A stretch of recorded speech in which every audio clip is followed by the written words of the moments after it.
नमस्कार दोस्तों, मैं Jairam press psychologist and sex therapist. दोस्तों, आज मैं एक ऐसी घटना के बारे में बात करने जा रहा हूं जो अक्सर किशोर अवस्था में बच्चों के साथ होती है, जिसका कोई ना कोई फायदा जरूर उठाता है।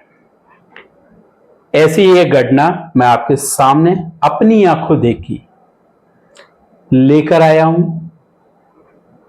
आप इसे जरूर सुने, आप इस वीडियो को अंत तक जरूर देखें। सड़क किनारे एक गाड़ी खड़ी थी जिसमें एक अमूमन 40 वर्ष का एक व्यक्ति बैठा था। वह एक वैन थी जिसमें बहुत सारी जड़ी बूटियों के बारे में उस वैन पर लिखा हुआ था। कई गुरुओं का नाम लिखा था, हिमालय का भी अलग अलग तरीके से जिक्र किया गया था। वहीं उसने उस वैन के पास में एक बोर्ड प्रदर्शित किया था जिस पर कई सेक्सुअल प्रॉब्लम लिखी हुई थी, कई अन्य परेशानियां लिखी हुई थी, जो कि अक्सर आमतौर पर कभी ना कभी किसी ना किसी को होती है। और उसने कई जड़ी बूटियों का अपने आसपास ढेर लगाकर बैठा हुआ था। पास से ही दो बच्चे शायद किसी स्कूल से बाहर निकले होंगे और रोड से अपने घर जा रहे थे। उनमें से उनको आवाज दी और बुलाया, इधर आइए। बच्चे, चूंकि उन्होंने बुलाया था तो स्वाभाविक सी बात, बच्चे उनके पास आ गए और दोनों बच्चों में से एक बच्चे का हाथ पकड़ते हुए उसने उसको बोला, स्वप्न दोष से परेशान है कि आपको स्वप्न दोष होता है। बच्चे ने, स्वाभाविक सी बात है, कोई भी अगर हमारे प्राइवेट चीजों के बारे में अगर बात करेगा तो हम एकदम से ओपन अप नहीं होते। बच्चे ने बोला नहीं। फिर उसने जोर देते हुए कहा, कमजोरी आ रही है, हस्त में तुम भी करते हो। तो बच्चे ने 2-3 चीजें जब उसने ऐसी बोली तो बच्चे ने हां बोल दिया। और जैसे ही बच्चे ने हां बोला तो उसके इरादे जो थे वो मजबूत हो गए और बच्चे की साइकोलॉजी से वो खेलने लगा। वीर पतला होता जा रहा है। बच्चे ने बोला हां। कोई भी सपना देखते हो स्वप्न दोष हो जाता है। बच्चे ने बोला हां। कंसंट्रेशन नहीं कर पाते हो चीजों पर, फोकस नहीं बनता है। बच्चे ने बोला हां। और मैं पास नजदीक में ही, थोड़ी दूरी बनाकर नजदीक से ही सारी उस घटना को देख रहा था। वो बोलता गया, बच्चा हां करता गया और धीरे से बोले, मेरे पास इसका इलाज है। ऐसे कई लोगों का मैंने इलाज किया है जो इन चीजों से परेशान है। बच्चे ने भी बोल दिया, ठीक है अंकल जी, मेरे को भी बताएं क्या इलाज है।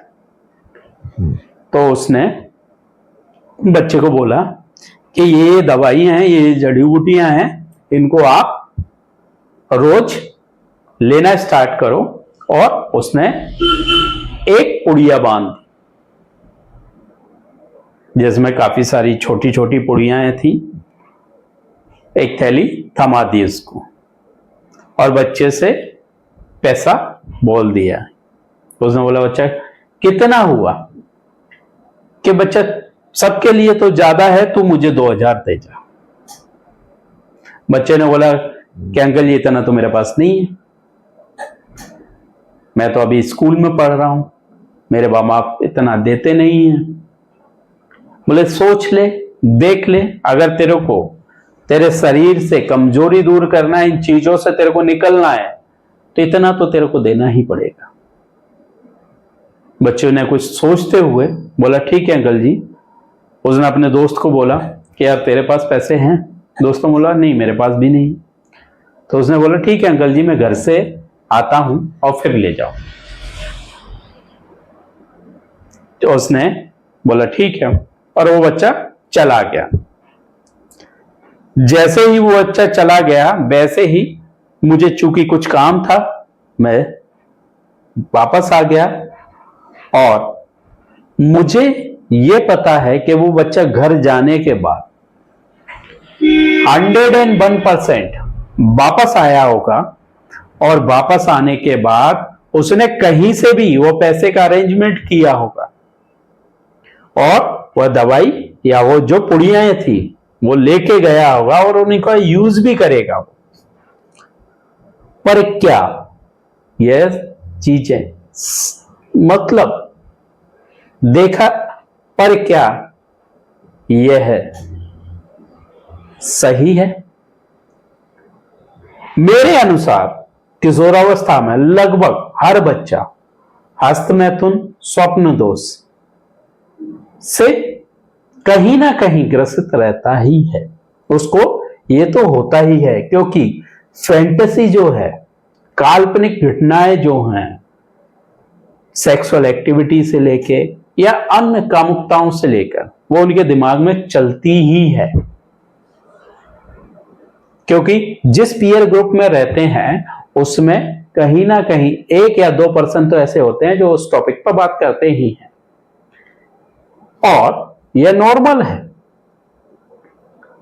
पर बच्चे को क्योंकि इन चीजों का ज्ञान नहीं होता है, सेक्सुअल हेल्थ का, सेक्सुअल प्रॉब्लम्स का ज्ञान नहीं होता, उसके अभाव में जब ऐसे कोई व्यक्ति बच्चों को मिल जाता है तो उन बच्चों का वह फायदा उठाता है और उन्हें वही शब्द बोलता है जो आम है। जैसे मैं बोल रहा हूं कि हर बच्चे को स्वप्न दोष होता ही होता है। जब बच्चा कोई किशोर अवस्था में जा रहा है, उसमें हार्मोनल चेंजेस हो रहे हैं, वो किसी अपोजिट सेक्स के प्रति अट्रैक्ट हो रहा है, तो उसमें फैंटेसीज भी बनेगी, उसमें उत्तेजना भी आएगी, उसमें कामुकता भी आएगी, और इसकी वजह से उसको रात को सपने भी आएंगे। तो जब सपने आएंगे तो स्वाभाविक सी बात है, स्वप्न दोष होगा ही होगा। और इन्हीं चीजों को लेकर वह जब पीयर ग्रुप में आता है तो पीयर ग्रुप में कहीं ना कहीं से वह सीख जाता है कि अपनी सेक्सुअल डिजायर्स को, उत्तेजनाओं को कैसे कम किया जा सकता है, जिसके कारण वह हस्तमैथुन करता है, और हस्तमैथुन से उसे सेटिस्फैक्शन मिलता है, उसकी जो उत्तेजना है वो कम हो जाती हैं या खत्म हो जाती है। पर इन्हीं चीजों का जो वह गाड़ी में जो व्यक्ति था, उसने जो बच्चे को टारगेट किया था, इन्हीं चीजों का वो फायदा उठाते हैं। अगर बच्चे को यह चीजें पता चल जाए कि यह सारी चीजें नॉर्मल हैं, तो मुझे नहीं लगता है कि कोई भी बच्चा किसी भी प्रकार से ऐसी चीजों का या ऐसे लोगों का शिकार हो पाएगा। तो अगर किसी के साथ ऐसा होता है या ऐसा हो रहा है, तो आप इस वीडियो को जरूर देखें